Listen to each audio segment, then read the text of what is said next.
بخش سوم کتاب مکتب دیکتاتورها، نوشته اینیاتسیو سیلونه، ترجمه مهدی صحابی با صدای سورنا آریا. ادامه فصل 5. تومازوی کلبی. از جمله تنگ دستی و ذلت و دلنگرانی و ملال و غصه و بلا تکلیفی، اما کافی است گهگاه احساسی به سرعت برق به دل آدم خطور کند و نوید چیزی غیر منتظره را بدهد تا همه این نامرادی ها تسکین پیدا کند. در این حال ماه‌ها و سالها با سختی و فلاکت و بیهودگی می‌گذرد. دوستان و آشنایان گلیم خودشان را از آب بیرون می‌کشند، جا می‌افتند و اتومبیل و خانه می‌خرند، ازدواج می‌کنند و سری توی سرها در می‌آورند. دیکتاتور آینده هم سعی خودش را می‌کند اما موفق نمی‌شود. و چون نتوانسته خود را با هیچ کاری تطبیق بدهد، برای شرکت در هر موقعیت خارق‌العاده‌ای آمادگی دارد. جنگ یا بحران سیاسی و یا آشوب اجتماعی او را هم مثل هزاران نفر همتایش به سوی خود می‌کشد. همانطور که مد دریا خس و خاشاک ساحل را به خود جذب می‌کند، موجی بلندتر از موج‌های دیگر او را به اوج می‌برد و به موقعیت برگزیده‌ای می‌رساند. و او برای خودش شخص دیگری می شود، پیشوا می شود، حتی خودش هم مطمئن می شود که برگزیده خداوند است و با نقش تازه خود خو می کند. پروفسور پیکاف. خیلی از زندگی نامه ها این گفته شما را نفی می کند. تومازوی کلبی. هر فردی که به موفقیت برسد، اطرافیانش درباره او افسانه ها می سازند. برای تشخیص واقعیت از افسانه باید در بررسی زندگی نامه ها دقت کرد. همانطور که می‌دانید حتی تعداد معجزه هایی هم که به مسیح و موسی نسبت داده میشد قرن به قرن افزایش می‌یافت و گاه به چند هزار می‌رسید. در دوران ما هم بعضی از شرح حال نویسان به همین گرایش دچارند. پروفسور پیکاپ. در یکی از زندگی نامه های موسولینی که خودش به من هدیه کرد نوشته که از همان دوران کودکی ندای غیبی را می شنید که می گفت روم، روم، که اشاره مستقیمی بود به هجوم فاشیست ها به روم در چندین سال بعد. تومازوی کلبی. اینها افسانه هایی است که موسولینی با کمال میل به آن دامن می زند، اما خاطرات خودش از آن دوره کاملا با این افسانه ها متفاوت است. میگوید در کودکی هرگز آن خوشی و مهربانی را که بعضی ها در کودکی دیدند به خود ندیدم. در نتیجه تعجبی ندارد اگر بعدها در مدرسه و دبیرستان و تا اندازه‌ای هم در حال حاضر در زندگی عادی دیرجوش و زودرنج و کجخلق و تقریبا سرکش باشم و باید دانست که داستان واقعی زندگی من در همان 15 سال می‌گذرد.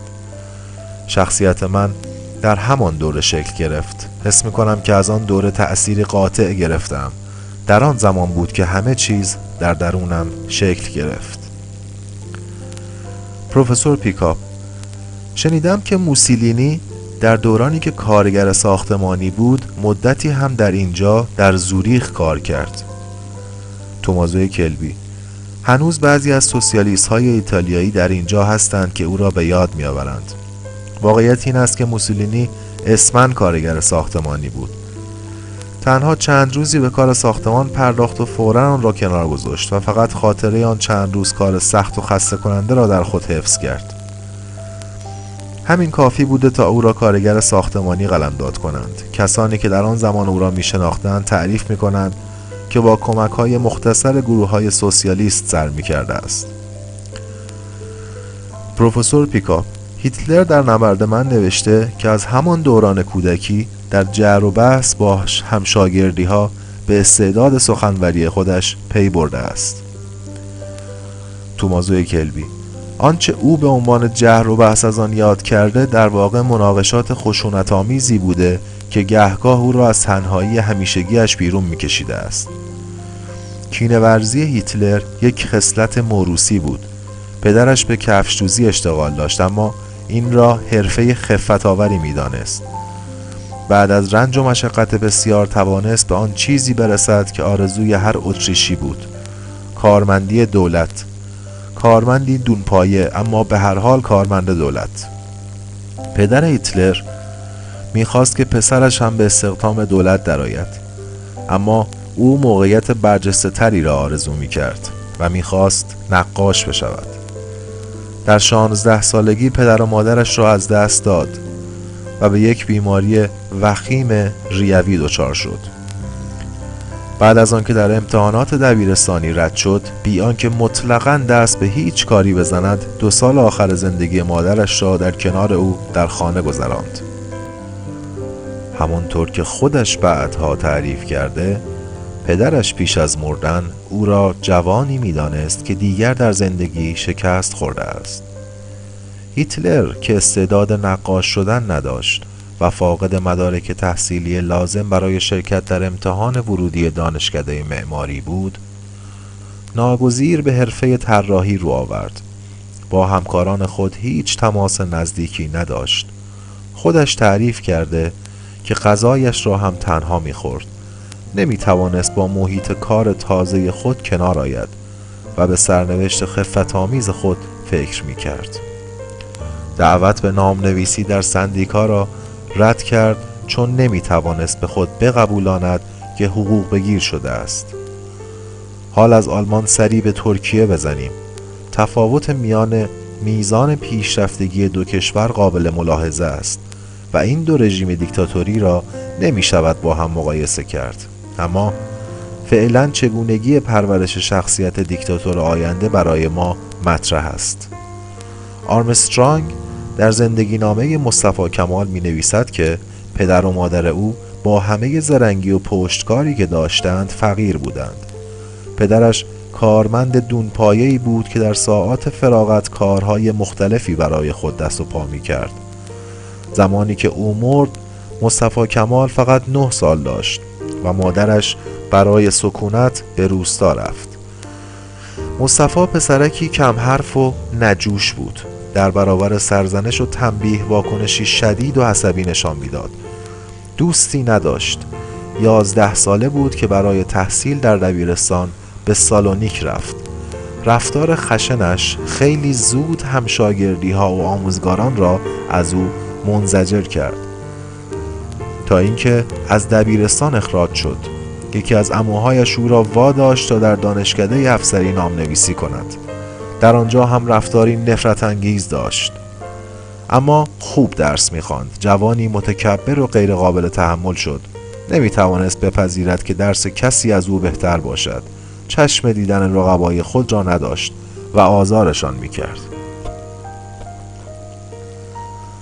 آقای دبلیو در زمان کودتای اخیر کوبا به رهبری گروهبان فولجنسیو باتیستای اتفاقاً در هاوانا بودم. از سرگذشت این گروهبان خیلی تعجب کردم. گویا در 11 سالگی شاگرد خیاط بوده. بعد به ترتیب گارسون و پیشخدمت قطار و راننده لوکوموتیو و کارگر مزرعه نیشکر شده. فکرش را بکنید، چندین سال آرزویش این بوده که سلمانی بشود و برای خودش آرایشگاهی داشته باشد، اما به موفقیتی نرسیده. در عوض موفق شده که در کوبا به قدرت برسد. به همین ترتیب گویا خوان ویسنت گومز، دیکتاتوری که ونزوئلا را دستخوش وحشت کرده، تا سن 30 سالگی گله‌بان بوده است. پروفسور پیکاپ: عزیز من، همه می‌دانند که در آمریکای جنوبی هیچ چیز غیر ممکن نیست، اما تو نباید فراموش کنی که گرچه اصل و نسب چندان مشخص نیست، به هر حال شهروند ایالات متحده هستی. تومازو کلبی: پس به نمونه‌های برجسته‌تر بپردازیم. این نمونه‌ها آنقدر زیاد است که انتخاب را مشکل می‌کند. کسانی که کرامول را در جوانی شناخته‌اند او را جوانی معرفی می‌کنند که فاقد هر گونه ظرافت است. و هیچ کدام از آن قابلیت هایی را که توجه و دوستی دیگران را جلب می کند ندارد. در سالهای تحصیلی در لندن بیشتر به عنوان بازیکن فوتبال و چماقدار شهرت داشت تا به عنوان محقق. جوانی مالی خویایی و عصبی و خجول و در عین حال خشن بود و بعد از ترک تحصیل مدتی دچار سرخوردگی و بحران عصبی شد و موفق نمیشد راهی برای خود انتخاب کند. ناپلئون بناپارت هم کودکی آسوده‌ای نداشت. همه می‌دانند که مادرش برای بزرگ کردن فرزندان متعدد خود با چه مشکلاتی دست به گریبان بود. در شرح حال ناپلئون آمده که هنگام تحصیل در اوتن و برین مانند بسیاری دیگر از دانش آموزان شهرستانی گوشه‌گیر و کم حرف بود. همشاگردی‌هایش به خاطر اینکه او از اهالی کرس بود و ظاهر غریبی داشت مسخره‌اش می‌کردند. در همه کتاب‌هایی که درباره ناپلئون نوشته شده، شخصیت او در سالهای پیش از ترقیش به این صورت توصیف شده است: جوانی بسیار خودخواه و سرخورده، جاه طلب و بی‌اعتنا به هیچ گونه اصول اخلاقی و آماده برای هر گونه بند و بست در راه ترقی. ناپلئون سوم پدری بیمار و زمینگیر داشت. مادرش او را بزرگ کرد. بدخلق و تودار بود و از همین رو مادرش او را مهربان و مرموز می‌خواند. به شدت بلند پرواز بود. جوانی پرنشیب و فرازی را گذراند و در جستجوی موفقیت در چندین کشور اروپا و آمریکا سرگردان بود. پروفسور پیکاپ: اما اگر این خصوصیت‌های پیش پا افتاده برای پیشوا شدن کافی بود، بیشتر از تعداد کشورها دیکتاتور به وجود می آمد. تومازو کلبی: خیلی ها داوطلب دیکتاتوری اند، اما خوشبختانه تعداد کسانی که انتخاب می شوند کم است. فصل 6: داوطلبان بسیارند و برگزیدگان اندک. در سفر داوران در تورات فصلی به کودتای ابیملک اختصاص داده شده که فرزند نامشروع جدعون بود و با دسته‌هایی از مردمان فقیر و ولگرد که توسط او اجیر و مسلح شده بودند قدرت را تصاحب کرد. به روایت تورات ابیملک به کمک همین مزدوران خود 70 فرزند جدعون را که از زنان شرعی او زاییده شده بودند یک به یک روی یک تخت سنگ واحد سر برید. در همین فصل به دنبال شرح این ماجرا قصه موشکافانه‌ای درباره رسالت پیشوای سیاسی آمده است. قصه این است که روزی درختها تصمیم میگیرند برای خود رهبری انتخاب کنند. پیش درخت زیتون میروند و به او میگویند فرمانده ما باش. درخت زیتون در جواب میگوید میخواهید وادارم کنید که از طبیعت خودم که تولید روغن و مورد احترام مردم خدایانه است دست بردارم و مدام دوره بیفتم و بر شما ریاست کنم؟ درختها با شنیدن این جواب به سراغ درخت انجیر میروند و به او میگویند بیا و رئیس ما باش. انجیر در جواب میگوید میخواهید وادارم کنید که از شیرینی و میوه خوب خودم دست بکشم و آواره راه و بیراهه بشوم و از صبح تا شب به کار ریاست بپردازم؟ بعد از این گفتگو درختها به سراغ تاک میروند و به او میگویند بیا و حاکم ما باش. تاک هم در جوابشان میگوید میخواهید که از تولید انگور که آبش مردم و خدایان را تسکین میدهد دست بردارم و رهبر شما بشوم و فقط حرف بزنم؟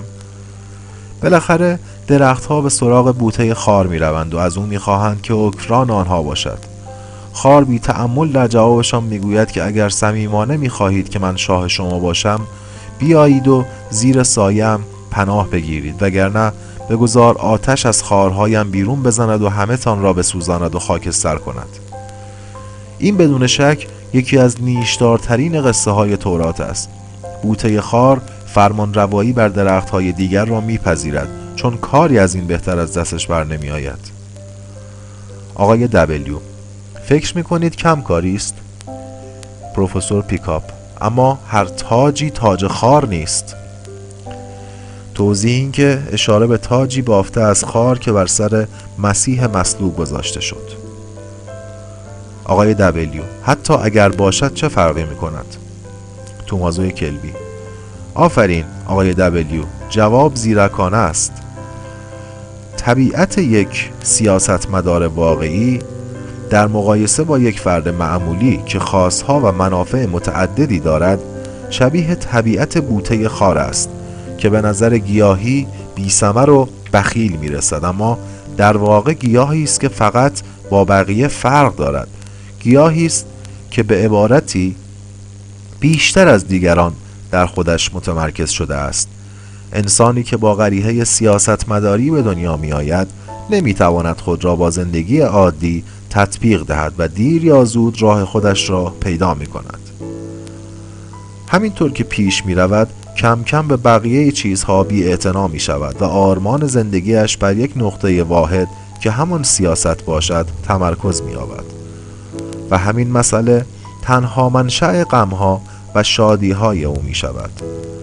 اگر سیاستمدارانی باشند که قدرت را برای عملی کردن نظریات خود یا ثروتمند شدن یا دستیابی به زنان زیبا و اسبهای نژاده بخواهند یا انگیزه های دیگری از این قبیل داشته باشند، سیاستمدارانی حقیر و قلابی اند. سیاستمدار واقعی قدرت را برای خود قدرت می خواهد، اوج لذت را در فرمان روایی می داند. نظریات و اصلاحات و صلح و جنگ و پول و زن و اسب را فقط ابزار قدرت و یا از ملزومات قدرت تلقی می کند و نه برعکس.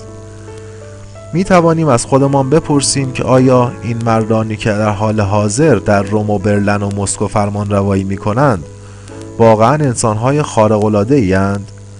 کسانی که آنها را در جوانی شناخته اند خلاف این را می گویند و این را به راحتی می شود باور کرد.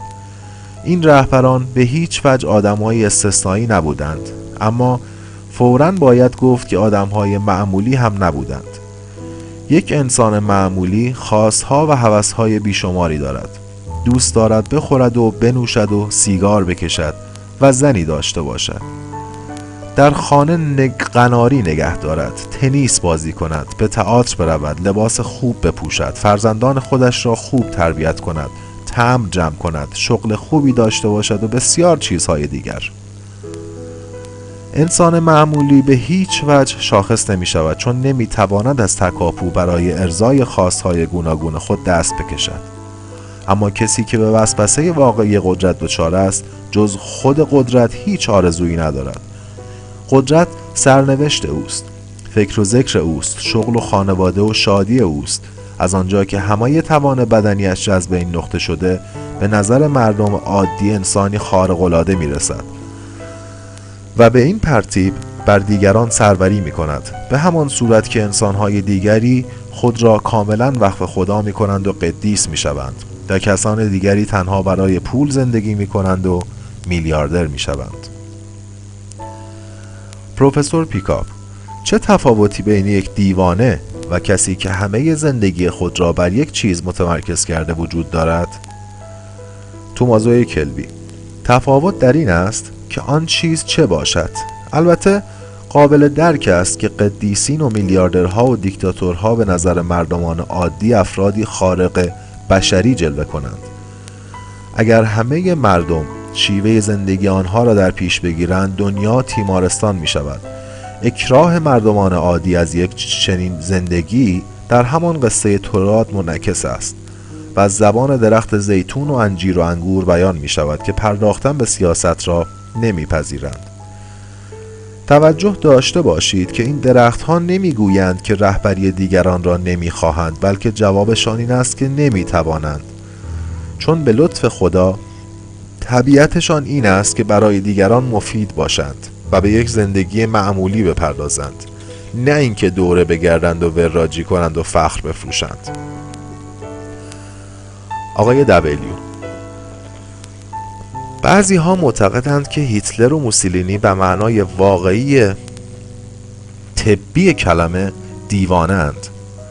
تومازو کلبی: نمیدانم، از روانشناسی اطلاعی ندارم، اما استدلال سیاستمداران سوسیالیست و دموکراتی را که از این نظریه طرفداری می‌کنند خوب می‌شناسم و معتقدم که همین مؤید ناشیگری آنهاست. قبل از هر چیز برتری یک پیشوای فاشیست نسبت به مخالفانش در این است که او فقط در پی قدرت است، فقط و فقط قدرت و نه هیچ چیز دیگری. اینکه با استفاده از سرمایه‌داران یا کارگران یا کشیش‌ها یا حتی خود شیطان به قدرت برسد برایش مسئله ثانوی است. مسئله اساسی خود قدرت است. این برداشت مطلق از قدرت امتیاز عملی تردید ناپذیری را در اختیار دیکتاتور می‌گذارد که مخالفانش فاقد آن هستند. آنان اغلب پدران خوبی برای فرزندان خود هستند. گاهی حتی آدم‌های نجیبی اند. برای خودشان نظریات و برنامه‌هایی دارند. به اصولی معتقدند. به منافع دراز مدتی پایبندند. درباره کارهای خود باید در کنگره‌ها و گردهمایی‌ها جوابگو باشند و در خارج از حیطه سیاست به موضوعات دیگری از قبیل ادبیات و شکار و ماهیگیری و موسیقی و بازی گلف و کشیدن پیپ علاقمندند که تازه اینها فقط سرگرمی هایی است که در طول مجلات مصور مطرح می شود. دیکتاتور آینده برای اینکه بتواند اصل توتالیتاریستی تقدم مطلق سیاست را بر همه جامعه تحمیل کند، خودش باید تجسم سیاست و قربانی آن باشد. خلاصه این که برای یک دیکتاتور سیاست حرفه نیست، بلکه سودا و شهوتی منحصر به فرد است. پروفسور پیکاپ: شهوت و سودا هم معمولاً با رنج و درد همراه است. این را فراموش نکنید آقای دبلیو.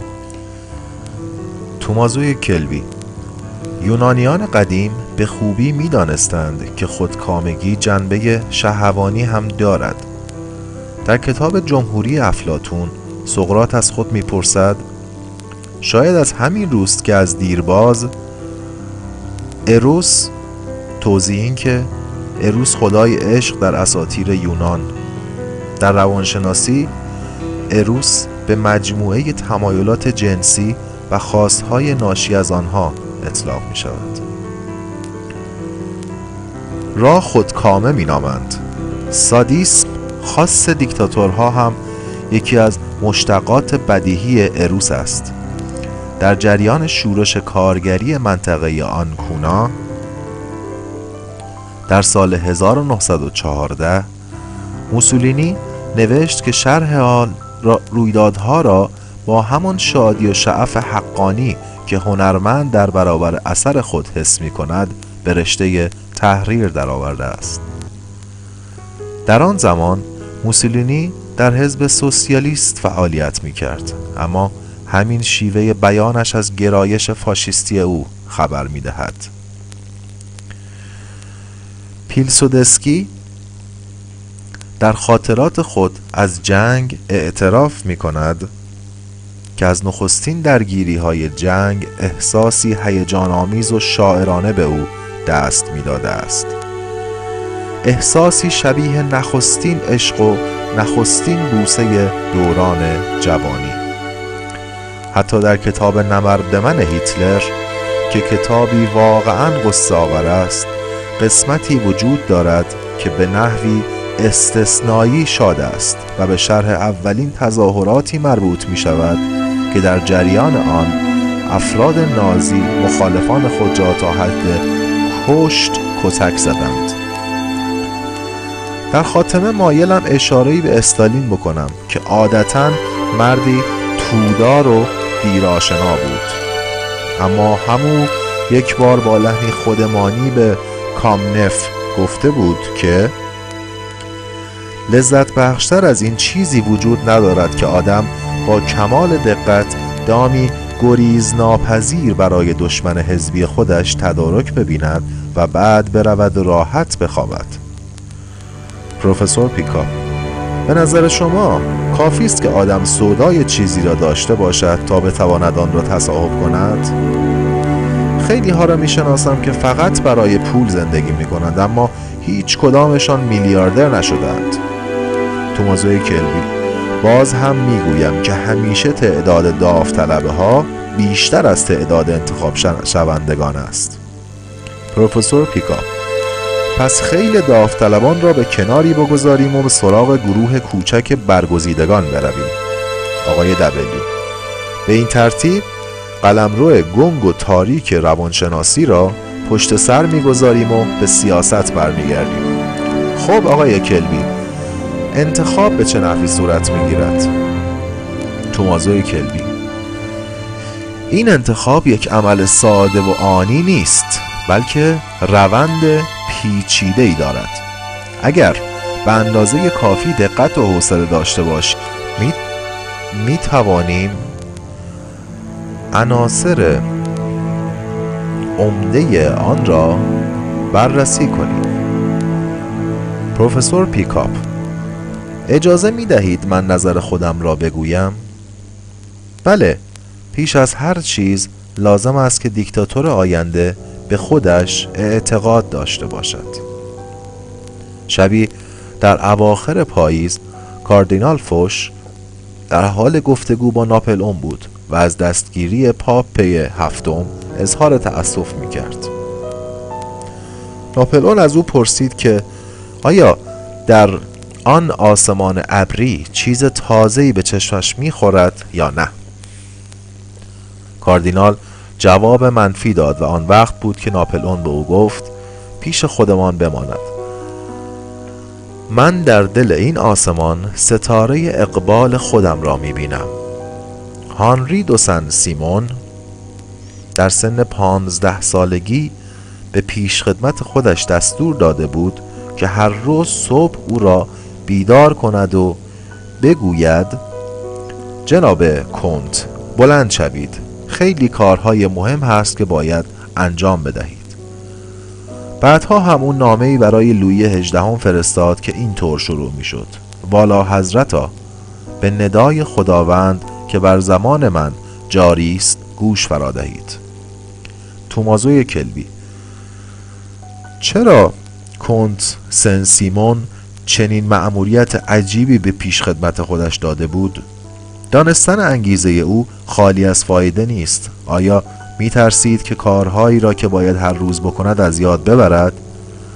نه، چون به راحتی می توانست یادداشتی که آن را تخت خود بگذارد یا حتی آن را از سقف آویزان کند تا در لحظه بیداری جلوی چشمش باشد. اما چنین کاری اثر لازم را نداشت. وجود پیش خدمت در این قضیه لازم بود، چون به نحوی به صورت نماینده جامعه جلوه می کرد. تروتسکی گفته است که عظمت رهبر فی نفس کاربرد اجتماعی دارد. برای شاه رعیت و برای پیشوا پیرو لازم است. یونانیان قدیم به درستی معتقد بودند که خودکامه رعیت را به وجود نمی آورد، بلکه رعایا هستند که کسی را به خودکامگی می رسانند. همانطور که در بعضی از اشکال بدوی زندگی شیء تعیین کننده حالت است، طعمه ماهی را می گیرد، نه ماهی طعمه را. می شود گفت که در نهایت هر ملتی لایق همان دولتی است که دارد. در واقع آیا هرگز دیده شده که ملت آزاده‌ای مدتی طولانی تسلیم استبداد شود یا ملت رام و سربزیری به آزادی دست یابد؟ افلاطون عوام فریبانی را که به احساسات خودسرانه جوانان دامن می‌زدند خودکام سازان می‌خواند و نسلی از مردم را که به آشوب اخلاقی و سیاسی دامن می‌زد و موجب بروز کودتا می‌شد نسل خودکامگی می‌نامید. آقای دبلیو، اگر این همه صفت به کار نمی بردید استدلالتان روشن‌تر می بود. تومازو کلبی: اگر با اصل مسئله مخالفتی ندارید چرا از جزئیاتش ناراحت می شوید؟ توجه داشته باشید که این بحث کاملا به نفع شماست. می تواند شما را از آخرین بازمانده های عواطف دست و پاگیر فردی خلاص کند. از همان لحظه ای که هویت پیشوا با هویت توده مردم یکی می شود، نیروی دیکتاتور به نحو سرگیجه آوری افزایش می یابد. این هم هویتی درست همان روند گزینشی است که منتخب را از انبوه داوطلبان دیکتاتوری متمایز می کند. دیکتاتور از این روند با شخصیتی کاملا تحول یافته بیرون می آید. مشخصات فردی خود را از دست می دهد و مشخصاتی را به خود می گیرد که میلیون ها شهروند خوابش را می دیدند. به معنای واقعی کلمه تجسم یک نیاز مقاومت ناپذیر همگانی می شود. در تمدن توده‌ای امروزی همه امکانات فنی برای ستایش و پرستش دیکتاتور به کار گرفته می شود. معدود شهروندانی که تسلیم این خلسه همگانی نمی شوند و دیکتاتور را دست کم می گیرند و می کوشند درباره‌اش بحث کنند و سابقه او و ضعف و بی‌ارادگی دوران جوانیش و بی‌فرهنگی و دناعت و ناتوانیش را در خو کردن به یک زندگی عادی یادآور می کنند، زحمت بیهوده می کشند، چون که به طور مثال پیشوای فاشیست ایتالیا به آن صورتی که امروزه در تخیل بسیاری از مردم ایتالیا و کشورهای دیگر جلوه می کند، رابطه چندانی با آقای بنیتو موسولینی پیش از جنگ ندارد.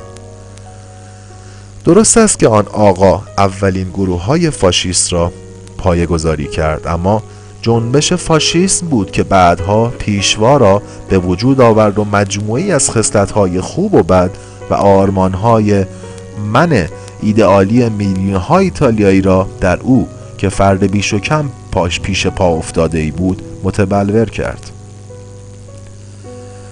کسی که در گفتگو با یک ایتالیایی از دیکتاتور انتقاد می کند یا می کوشد واقع بینانه درباره شخصیت فردی و رفتار او بحث کند، به کسی می ماند که در کلیسا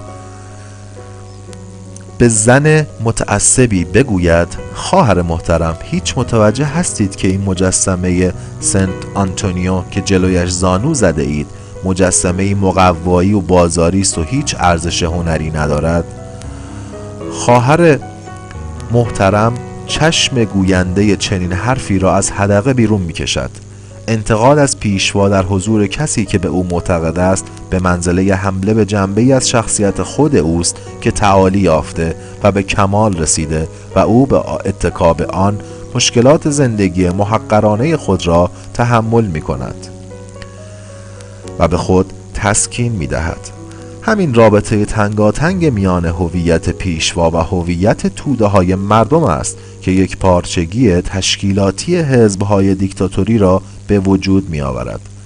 چه باک اگر گفتار و رفتار امروز پیشوا با گفتار و رفتار دیروز او مغایر باشد و او دستور کشتار مردم بیگناه را صادر کند.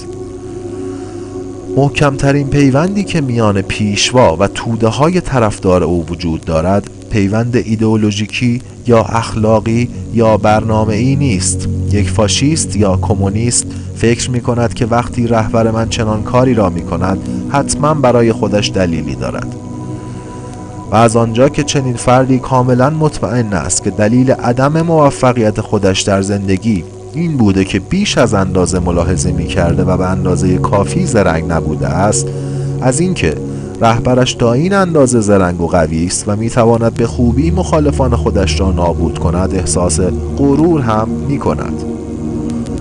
برتری یک پیشوای فاشیست نسبت به سیاستمداران دموکرات در همین نکته نهفته است، زیرا این سیاستمداران اغلب هر 4-5 سال یک بار هنگام انتخابات به سراغ انتخاب کنندگان خود می روند و در نظر آنها آدم‌های غریبه جلوه می کنند. آقای دبلیو: امروز صبح در خیابان صرفاً محض کنجکاوی از چندین نفر خواستیم که اسم رئیس فعلی کنفدراسیون سوئیس را به ما بگویند. تنها 2 نفر توانستند جواب مناسبی بدهند و تازه فقط یکی از آن 2 جواب درست داد، چون دیگری رئیس سال گذشته را با رئیس فعلی اشتباه گرفته بود. نحوه جواب دادن بقیه طوری بود که انگار درباره مسائل بسیار مشکلی از آشان سوال کردیم. چه کشور عجیبی. تومازوی کلبی. اما باید بدانید که سیاستمداران اینجا هم دست کمی از دیگران ندارند و با تبلیغات مناسبی یکی از آنها هم میتواند به مقام نیمه خدایی برسد. اما فعلا نیازی به این چیزها نیست. کاروبار همه خوب است. بی‌طرفی کشور به نفع همه تمام می شود. رابطه دولت و ملت صمیمانه است. میان ایالت‌های مختلف و ملت‌های مختلف سوئیس که هر کدام زبان و مذهب متفاوتی دارند توازن و هماهنگی برقرار است.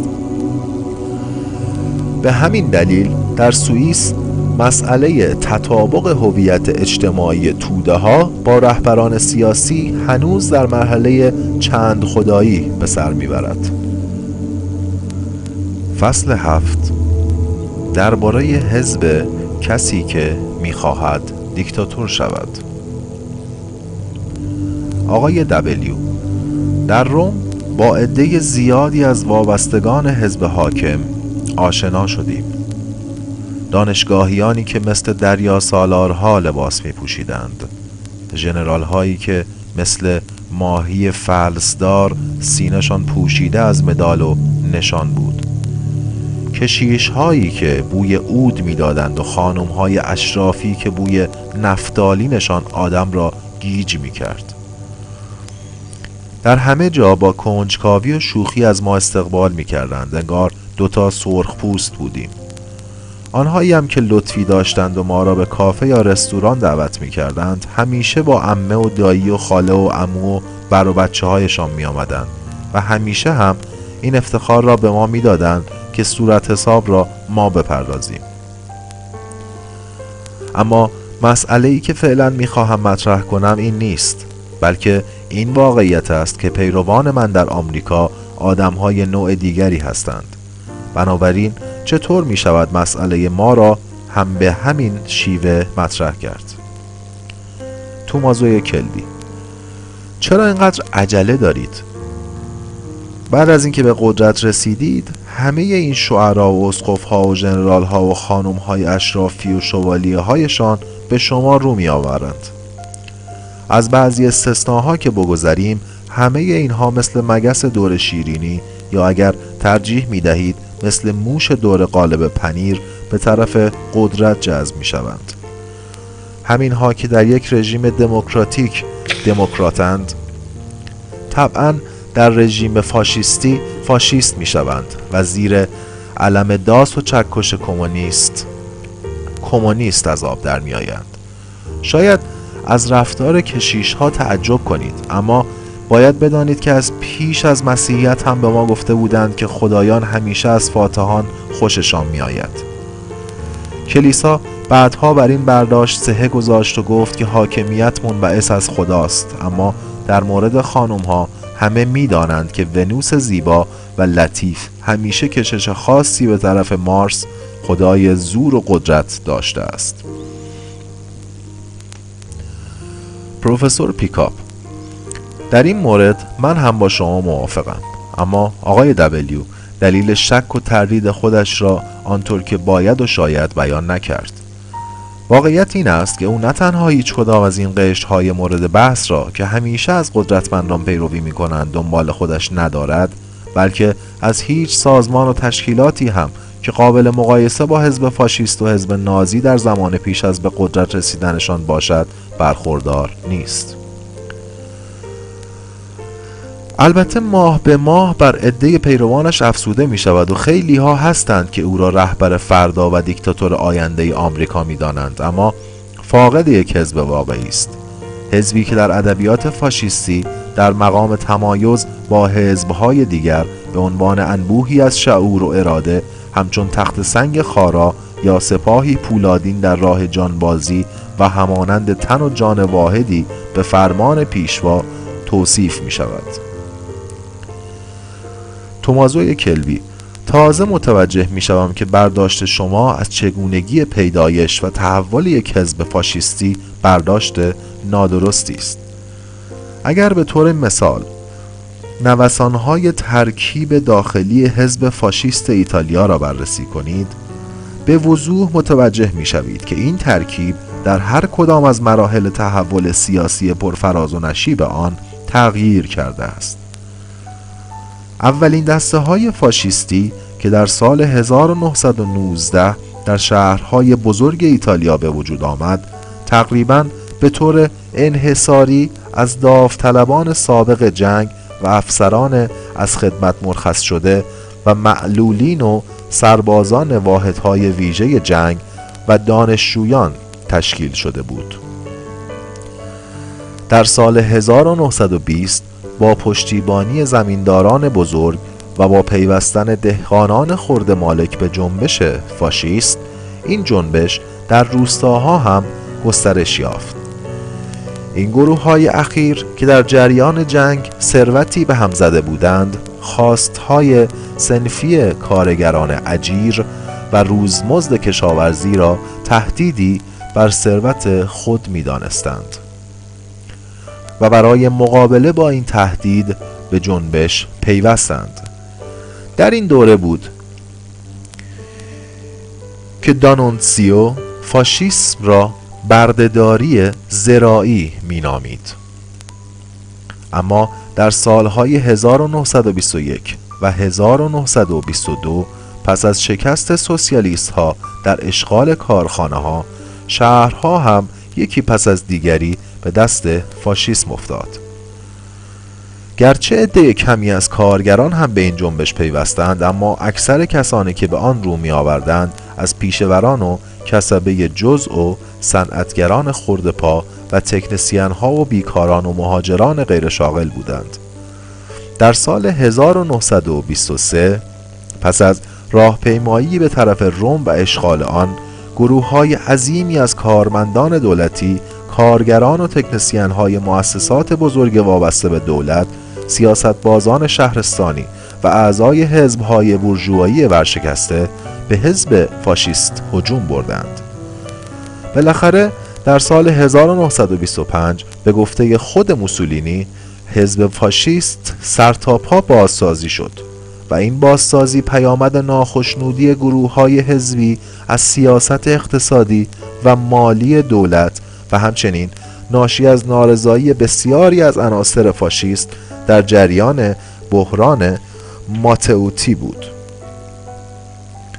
بنابراین از سال 1919 تا 1925، یعنی در عرض 5 سال، ترکیب اجتماعی حزب فاشیست ایتالیا 5 بار تغییر عمقی یافت.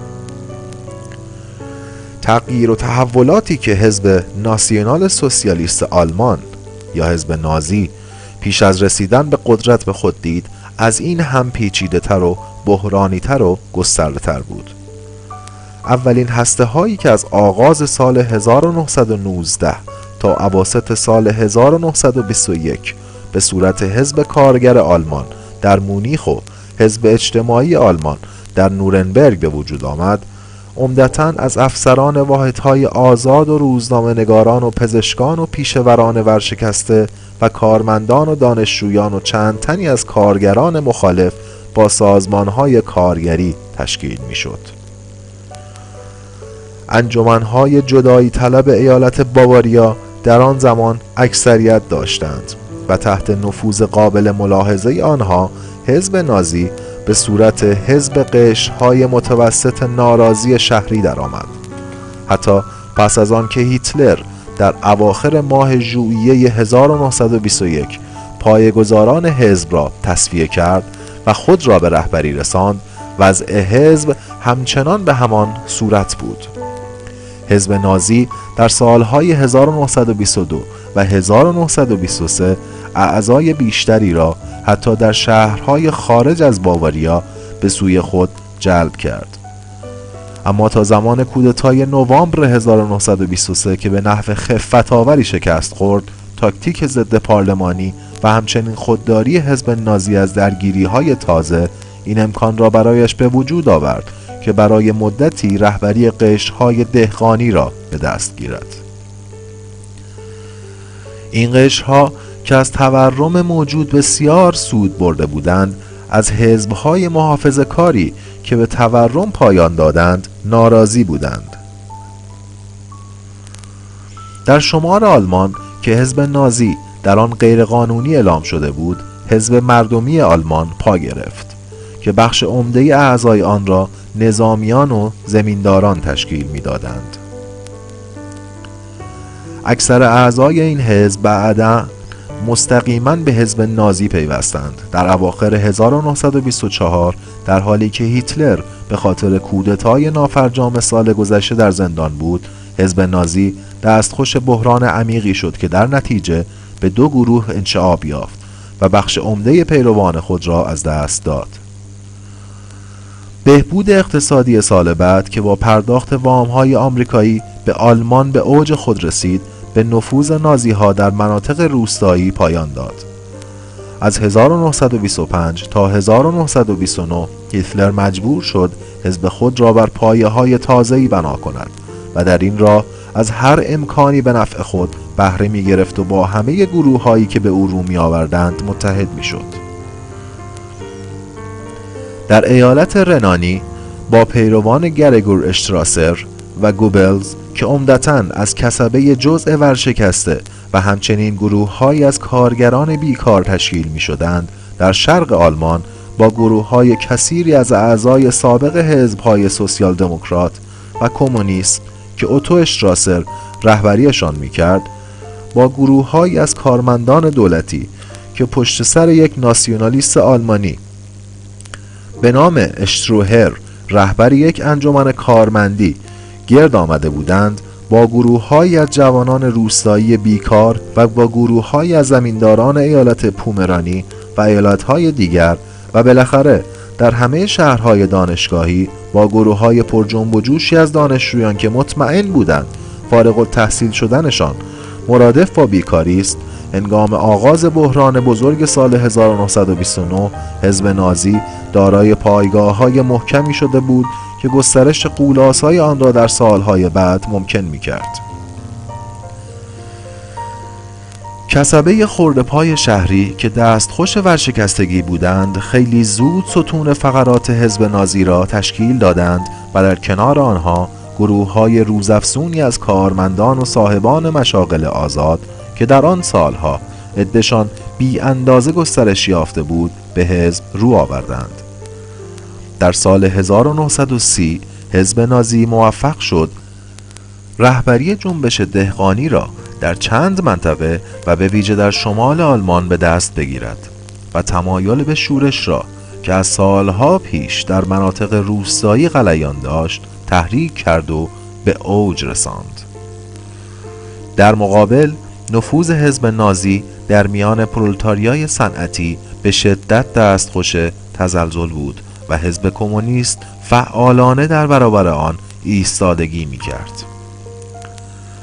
در سالهای 1929 و 1930 حزب نازی به موفقیت‌های انکارناپذیری در میان کارگران ایالت‌های ساکسونی و تورینگ و مکلنبورگ و بادن دست یافت و گرچه به نظر می رسید که در رقابت میان دو حزب عوام فریب برای جلب توجه کارگران بیکار برلن حزب نازی موفقیت‌هایی کسب کرده است، بروز مناقشه میان اوتو اشتراسر و هیتلر در ژوئن 1930 بخشی از این موفقیت را خنثی کرد. در آن زمان چنین به نظر رسید که برنامه افراطی اشتراسر فدای تعهداتی شده که هیتلر به سرمایه‌داران بزرگ صنعتی سپرده است. با این همه ناتوانی و فقدان روحیه انقلابی رهبری حزب رقیب که از مسکو الهام می گرفت به هیتلر کمک کرد و عناصر کارگری را یکی پس از دیگری به طرف حزب نازی کشاند. این عناصر که از تحقق انقلاب سوسیالیستی مایوس شده بودند آماده بودند که برای هر آنچه بتواند جانشین این انقلاب شود مبارزه کنند و فقط همین مبارزه را می‌خواستند. اما بحث در این باره فعلا کافی است. امیدوارم شما را متقاعد کرده باشم که تعبیرهایی چون تخت سنگ خارا و سپاه فولادین که در تعریف و ستایش از حزب فاشیست اغلب از آنها استفاده می شود به هیچ وجه با واقعیت منطبق نیست. اما برای اینکه به بحث آقای دبلیو برگردیم باید بگویم که هنوز درست نفهمیدم که پیروان ایشان از چه قماشی هستند. پروفسور پیکاپ: به طور خلاصه و بی آنکه خواسته باشم به آقای دبلیو اهانتی بکنم باید بگویم که پیروان او آدم‌هایی نیستند که سرشان به تنشان بیارزد و اغلب سابقه خوبی هم ندارند. گذشته از چند نظامی که از دوستان شخصی او از زمان جنگ اروپا هستند و گذشته از تک و توکی دانشجوی فقیر، اکثر کسانی که در گرد همایی های او دیده‌ام عبارتند از ناراضی های قشر های مختلف، کسبه ورشکسته، کارگران بیکار، زنهای بیکس و کار و کمابیش هیستریک و دهقانهایی که مالیات و بدهی آهی در بساطشان نگذاشته است. راستش را بخواهید گاهی به نظرم می رسید که این گرد همایی ها به یک مجلس وعظ بیشتر شبیه است. توجه داشته باشید که آنچه مایه نگرانی من است موقعیت پست اجتماعی اکثر پیروان آقای دبلیو نیست، مگر نه اینکه حواریون مسیح هم همه‌شان ماهیگیر بودند. نگرانی من از بی‌انضباطی و اغتشاش فکری و جلفی آنهاست. علی‌رغم هر برداشتی که از رژیم‌های دیکتاتوری داشته باشیم، منکر این واقعیت نمی‌توانیم باشیم که چنین رژیم‌هایی نماینده کاملترین شکل استقرار اصل سلسله مراتب و نظم اجتماعی هستند. راستش را بخواهید در این اواخر کوششم این بوده که اشخاص برجسته‌ای از جمله استادان دانشگاه و هنرمندان و شخصیت‌های سرشناس را هم به طرف آقای دبلیو جلب کنم. تومازوی کلبی: مواظب باشید آقای دبلیو، مبادا به شخصیت‌های متکبر و دست و پاگیر و بی حمیتی که مشاورتان می‌خواهد به طرف شما جلب کند روی خوش نشان بدهید. اگر بعدها از پیروان شما بشوند مانعی ندارد، اما در اول کار نه. درست است که یک جنبش دیکتاتوری بعد از رسیدن به قدرت به صورت یک حزب بسیار منظم یا حتی به صورت حزب نظم در می آید، اما پیش از رسیدن به قدرت باید به نحو افراط‌آمیز و آشتی ناپذیری حزب بی‌نظمی باشد. شما هنوز در مرحله‌ای هستید که باید از آب گلالود ماهی بگیرید، بنابراین از ماهیت پیروان امروزی خودتان خجالت نکشید.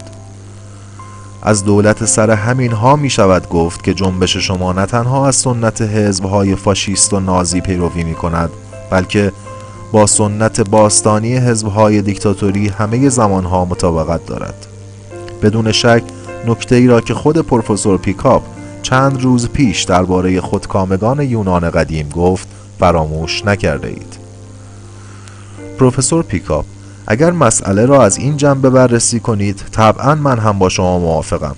به نظر من یکی از برداشت‌های احمقانه تفکر دموکراتیکی این است که خودکامگی همیشه ناشی از توطئه طبقات برتر جامعه علیه توده مردم بوده است، در حالی که برعکس جباران دوران‌های قدیم حتی هنگامی که خودشان از میان توده‌های مردم برنخاسته بودند همیشه بر توده‌ها متکی بودند و مجبور به مبارزه با اشرافیت می‌شدند. همه قدرت‌های استبدادی کمابیش از این خصوصیت برخوردارند. تومازوی کلبی: دلیلش خیلی ساده است. تضاد میان دولت‌های استبدادی و طبقات بالای جامعه همیشه ناشی از این واقعیت بوده که این طبقات در آن شرایط معین تنها نیرویی بودند که توانایی مهار کردن یا محدود کردن خودسری‌های دولت استبدادی را داشته‌اند. به این ترتیب در سرتاسر دوران حکومت‌های سلطنتی مطلقه برخورد و تضادی میان شاه از یک طرف و پاپ و اسقف‌ها و بارون‌ها از طرف دیگر جریان داشت و در این حال بورژوازی فقط سرگرم کسب و کارش بود، از آنجا که در شرایط عقب مانده تر پدیده های اجتماعی اغلب دارای شکل ساده تری هستند. می توانیم نمونه‌ای بسیار آموزنده از این دوران را بررسی کنیم، یعنی دوره پرآشوب حکومت ایوان مخوف بعد از جنگ‌های لیوونی و لهستان. در آن دوره ایوان مخوف به خوبی از نفرت مردم نسبت به بویاردها که مورد سوء ظن او بودند بهره برداری کرد و اوپریکرینا را به وجود آورد که سلف پلیس سیاسی امروزی شوروی بود. به این ترتیب 4000 بویارد اعدام شدند و اموال بسیاری از آنهایی که جان سالم به در بردند مصادره شد. بدیهی است که رابطه میان حزب دیکتاتوری و توده ها برای خودش مسئله دیگری است. به دوران خودمان نزدیکتر بشویم و جنبشی را بررسی کنیم که از کودتای لویی بوناپارت پشتیبانی کرد. بگذارید توصیف استادانه مارکس از این ماجرا را که در کتاب 18 برومر او آمده برایتان بخوانم که ببینید تا چه حد به ماجراهای زمان خودمان شبیه است. خواهش میکنم خوب توجه کنید. اوباش پاریس را به بهانه ایجاد یک جمعیت خیریه در دسته‌های مخفی سازماندهی کرده بودند. مأموران بوناپارتی رهبری هر دسته را به عهده داشتند. یک ژنرال بوناپارتی رهبر کل این دسته ها بود، همراه با تبهکاران درمانده‌ای که معلوم نبود از کجا آمدند و چگونه روزگار می‌گذراندند، همراه با بچه بورژواهای وامانده و ماجراجو، خیل ولگردها، سربازان اخراجی، زندانیان آزاد شده، محکومان فراری، کلاهبرداران، بندبازان، بیکارها، جیببرها، کفبینها، باربرها، پااندازها، مطربها، چاقو تیزکنها، خنزر پنزریها، مسگرهای دورگرد، باجگیرها و خلاصه همه آن توده متزلزل و سرگردان و بی‌ثباتی که فرانسوی‌ها بوهم مینامند به این دسته ها پیوسته بودند.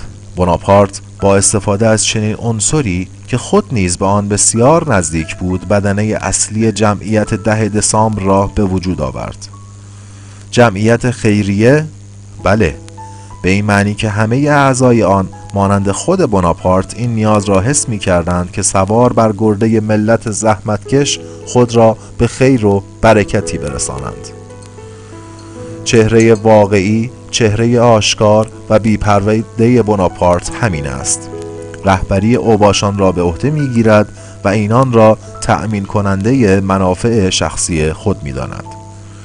این خیل بی سر و پا را که پسمانده و زائده همه طبقات اجتماعی است، تنها طبقه‌ای می‌شناسد که می‌تواند مطلقاً بر آن متکی باشد. گروه‌های از این جمعیت در گاری‌ها تلمبار می‌شدند و در سفرهای او نقش مردم را بازی می‌کردند. مردمی که با شور و شوق به استقبال او می‌رفتند و فریاد زنده باد امپراتور سر می‌دادند و به جمهوری خواهان اهانت می‌کردند و با چماق به جانشان می‌افتادند و طبعاً این کار را تحت حمایت نیروهای پلیس می‌کردند. البته یک جنبش دیکتاتوری امروزی در بسیاری از جنبه‌ها و به ویژه در ساخت متفاوت اجتماعی و مسائلی که با آن درگیر می شود با جنبش بوناپارتی تفاوت دارد. اما در فاشیسم ایتالیایی سالهای 19 تا 21 نقاط بسیاری مشاهده می شود که با جمعیت 10 دسامبر مشترک است. همراه با دانشجویان و افسران سابق و سربازان مرخص شده بیکار و بی‌حرفه، بسیاری از اوباشان و تبهکاران حرفه‌ای هم به خصوص در شهرها به دسته‌های فاشیستی پیوستند. آقای دبلیو، یعنی تبهکاران ایتالیایی تا این حد رامند و از مقامات فرمانبرداری می‌کنند؟ تومازو کلبی: خدمتی که می‌کردند مجانی نبود. تبهکاری خود را در اختیار دسته‌های فاشیستی می‌گذاشت، حکم تبعید یا اقامت اجباریش لغو می‌شد و برای هر جنایت میهن پرستانه‌ای که مرتکب می‌شد پاداش دریافت می‌کرد. اما از این که بگذریم، می‌شود گفت که اوباشان خود به خود و بالبداهه هم به طرف احساسات ارتجاعی کشیده می‌شوند. این گونه افراد که از وضعیت کارگری متنفرند و خود را از آن خلاص کرده اند، آرزو می کنند که به وسیله آسان و فوری به موفقیتی برسند و بتوانند بدون کار کردن زندگی کنند. آقای دبلیو، اجازه بدهید بدون تعارف و رودربایستی بگویم که در زمینه استفاده از تبهکاران در مبارزه سیاسی ما آمریکایی ها به اندازه کافی واردیم و نیازی نداریم که از شما چیزی یاد بگیریم.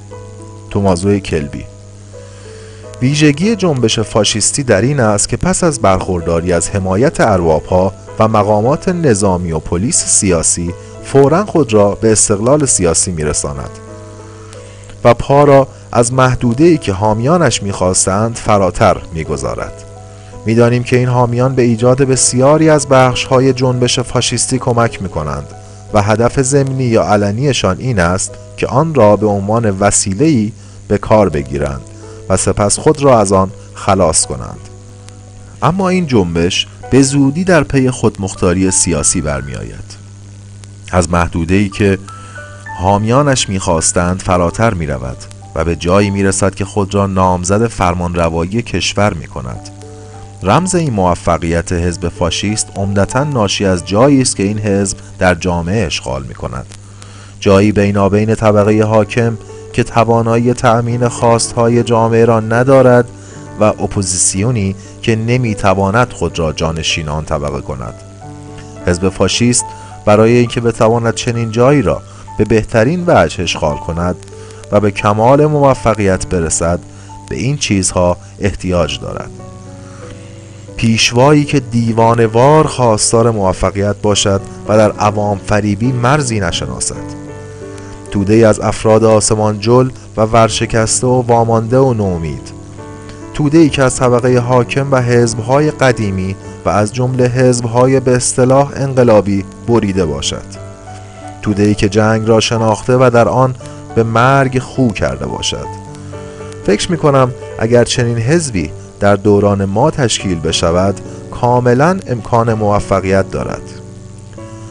آقای دبلیو: این همه خوشبینی شما به هیچ وجه مرا متقاعد نمی کند، اما به هر حال مایه دلگرمی است.